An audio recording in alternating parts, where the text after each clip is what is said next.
La placenta humana es un órgano transitorio, indispensable en el embarazo, que permite el crecimiento y desarrollo del embrión y posteriormente del feto. Asimismo, la placentación humana es hemocoriónica, ya que se caracteriza por una gran invasión del trofoblasto a la decidua y al miometrio para entrar en contacto con la sangre materna. Su desarrollo se divide en 3 fases. Fase prelagunar. 6 días después de la fecundación, el blastocisto, limitado por una capa celular denominada trofoectodermo, se une al epitelio uterino. Después, a partir de esta, se diferencia una capa celular interna, citotrofoblasto, y una externa, sin citotrofoblasto. Este último, muy invasivo, penetra en el epitelio uterino e invade el endometrio gracias a su actividad proteolítica. El resultado es la implantación del blastocisto en el interior de la mucosa uterina. Fase lagunar. Hacia el 8º día siguiente a la fecundación, en esta masa sincitial aparecen vacuolas que de manera progresiva van a formar lagunas creando la cámara intervellosa. Fase vellosa. Al 13º día, los citotrofoblastos invaden las trabéculas del sincitio para formar las vellosidades coriónicas primarias. 2 semanas más tarde, estas son invadidas por el mesénquima embrionario, constituyendo las vellosidades secundarias. Por último, en el eje mesenquimatoso aparecen los capilares fetales y constituyen una red vascular que caracteriza la formación de las vellosidades terciarias. La placenta posee 2 caras, la coriónica, compuesta por vasos, membranas fetales y vellosidades coriónicas, que forman en conjunto el corión frondoso. De ella va a salir el cordón umbilical. Por otra parte, la cara materna está constituida por la capa del endometrio más vascularizado y engrosado, llamada decidua basal, que envuelve a grupos de 2 o 3 vellosidades en compartimentos llamados cotiledones, unidades funcionales de intercambio placentario. Las funciones más destacadas de la placenta son 5. Respiración, es decir, intercambio y difusión simple de gases. Nutrición, interviene en la captación de agua, electrolitos y moléculas orgánicas, y excreción de productos de desecho, por lo tanto actúa como pulmón, intestino y riñón fetal. Protección, ya que participa en la transmisión de anticuerpos maternos, actúa como barrera contra microorganismos y protege de muchos fármacos y drogas. Por último, endocrina, cumple un papel fundamental en el inicio y mantenimiento del embarazo al secretar hormonas como la progesterona y el estradiol. En mamíferos placentarios, el cordón umbilical es un cordón que une un embrión en vías de desarrollo a su placenta. Cuando el feto nace, el cordón umbilical se corta y se deja solo una pequeña cicatriz, el ombligo. La función principal consiste en que es el encargado de la respiración y alimentación del feto hasta el momento en que nace.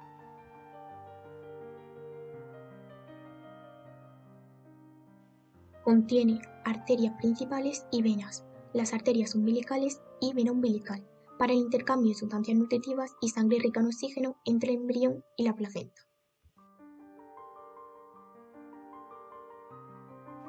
Mecanismos de transporte o transmisión a través de la placenta. Transporte de gases. El oxígeno, el dióxido de carbono y el monóxido de carbono atraviesan la membrana placentaria mediante difusión simple.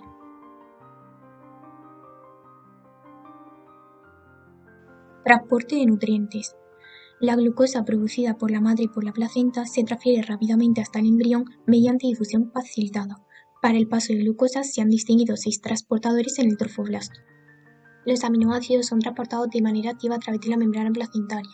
Los mecanismos de transferencia incluyen transporte activo e involucran canales dependientes del sodio y el calcio, con glicoproteínas asociadas a transportadores específicos. La transferencia de colesterol, triglicéridos y fosfolípidos maternos es escasa o nula. Las vitaminas hidrosolubles atraviesan la membrana placentaria con mayor rapidez que las liposolubles. El calcio es transportado a través de la placenta por canales específicos y el hierro es transportado con ayuda del receptor transferrina diférrica. Las inmunoglobulinas G son transportadas de la madre al feto por pinocitosis. El recién nacido ya puede empezar a sintetizar sus propias inmunoglobulinas. A continuación podemos ver una tabla resumen del mecanismo que utiliza cada sustancia o nutriente. Factores placentarios que influyen en la transferencia de fármacos. Tenemos la liposolubilidad, la ionización, el peso molecular, la unión a proteínas, el flujo placentario, el metabolismo placentario y la edad de la gestación. A continuación, en esta tabla podremos ver cómo afecta cada uno de los factores mencionados previamente.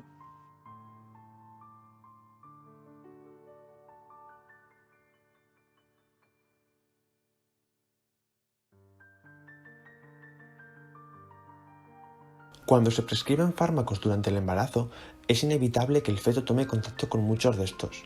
Como la placenta es una barrera lipídica, muchos medicamentos de la misma naturaleza podrán emplear la diferencia de gradiente materno-fetal para traspasarla y tomar contacto con el feto. Consecuentemente, son numerosos los fármacos que producen graves consecuencias en el feto, como la teratogenia, mientras que otros, aunque hagan contacto con este, podrían ser considerados inocuos. No existen grupos totales de fármacos que actúen neutralmente en el feto.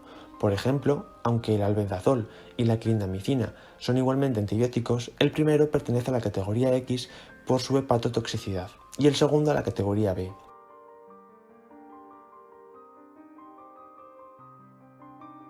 Según la Food and Drug Administration, se han asignado numerosos fármacos a ciertas categorías dependiendo del riesgo que puedan suponer, para tenerlos en cuenta en el momento de prescripción del medicamento.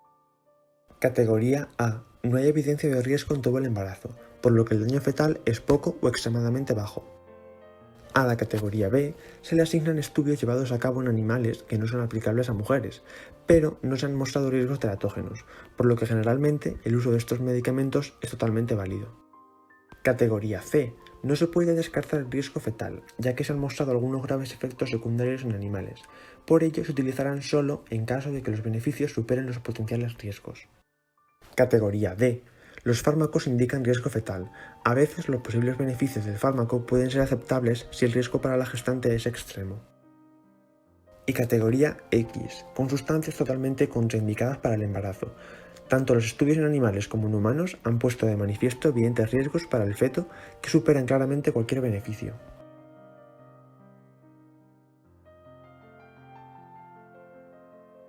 Las drogas, conocidas como sociales, pueden afectar al feto en numerosos modos, dependiendo del estadio del desarrollo. Durante el periodo fetal, estas sustancias tienen una incidencia sutil, aunque se le incluyen defectos de crecimiento y maduración anormal, y algunas alteraciones neurológicas serias.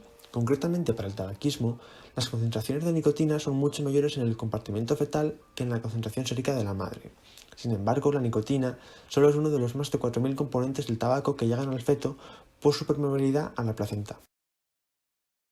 El etanol atraviesa fácilmente a la placenta, lo que conlleva directos efectos teratógenos. Sin embargo, en contraposición, la marihuana es efectivamente bloqueada por la placenta, pero en su mayoría, porque las pocas sustancias permeables a la placenta ocasionan daños fatales. Por su parte, la cocaína y los opioides, como la heroína, son capaces de provocar desarrollo celular disminuido y tienen una gran incidencia en el feto por la facilidad de paso que los caracteriza.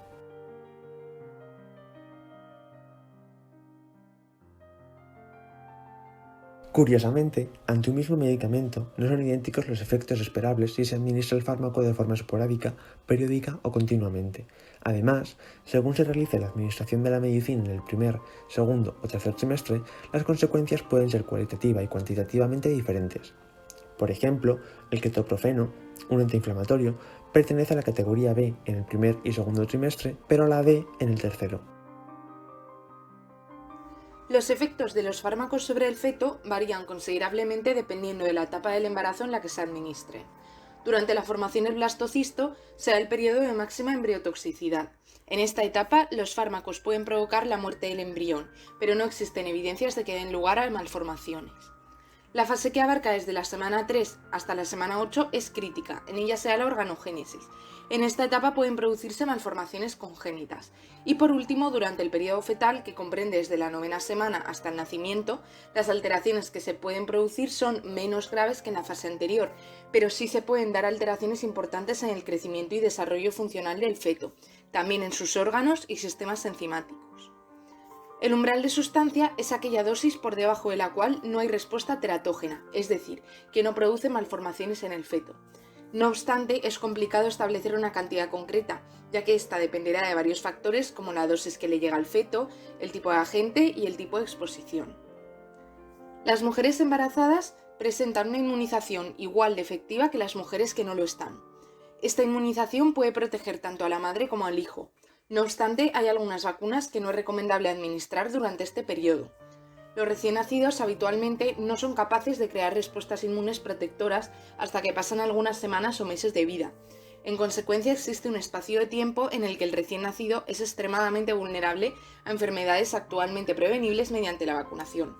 Por lo tanto, la inmunización de la futura madre no solo consigue protegerla a ella, sino que a través del paso de anticuerpos de forma pasiva al feto puede proteger al recién nacido hasta que sea posible la inmunización activa de éste.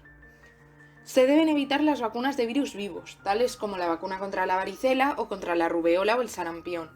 Otras, como las que aparecen en pantalla, solo se recomienda administrarlas en caso de que exista riesgo de infección. Por otro lado, hay otras vacunas cuya administración se aconseja durante el embarazo. Una de ellas es la vacuna de la gripe, recomendada independientemente de la edad gestacional. En el tercer trimestre de gestación es recomendable la administración de DTPA, que protege contra la tosferina, difteria y tétanos.